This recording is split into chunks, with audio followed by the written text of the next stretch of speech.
Hosea Kabanata 2, ang taksil na si Gomer, ang taksil na Israel. Pakiusapan mo ang iyong ina, pakiusapan mo siya, sapagkat hindi ko na siya itinuturing na asawa, at wala na akong kaugnayan sa kanya. Pakiusapan mo siyang itigil ang pangangalo niya, at tigilan na ang kanyang kataksilan. Kung hindi huhuberin ko siya, tulad ng isang sanggol na bagong silang, gagawin ko siyang tulad ng disyerto, tulad ng isang tigang na lupa, at hahayaan ko siyang mamatay sa uhaw. Hindi ko kakahabagan ang kanyang mga anak, sapagkat sila ay mga anak sa pagkakasala.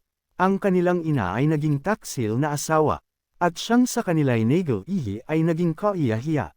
Sinabi pa nga niya, susundan ko ang aking mga mangingibig, na nagbibigay ng aking pagkain at inumin, ng aking damit at balabal, langis at alak. Dahil dito, haharanggan ko ng mga tinak ang kanyang mga landas.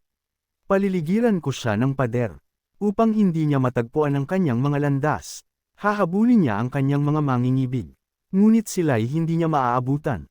Sila'y kanyang hahanapin, ngunit hindi niya matatagpuan. Kung magkagayon, sasabihin niya, babalik ako sa aking unang asawa, sapagkat higit na mabuti ang buhay ko sa piling niya noon kaysa kalagayan ko ngayon.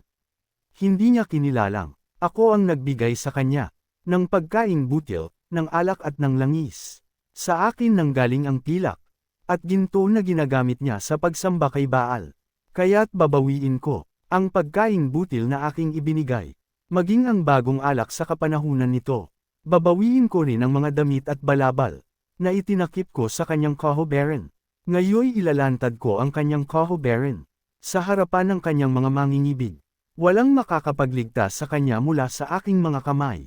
Wawakasan ko na ang lahat ng kanyang pagdiriwang, ang mga kasayahan at mga araw ng pangilin. Gayon din ang lahat ng itinakda niyang kapistahan.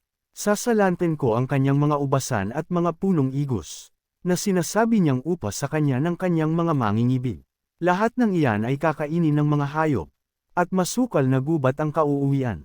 Paparusahan ko siya dahil sa mga kapistahan na kanyang ipinagdiwang sa karangalan ni Baal.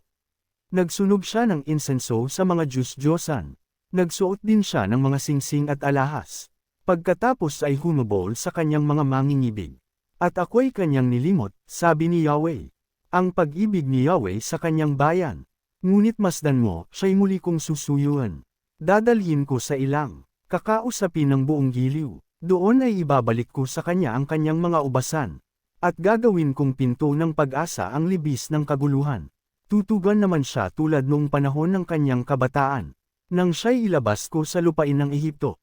At sa araw na iyon, sabi ni Yahweh, ang itatawag mo sa akin ay aking asawa, at hindi mo na ako tatawaging aking Baal.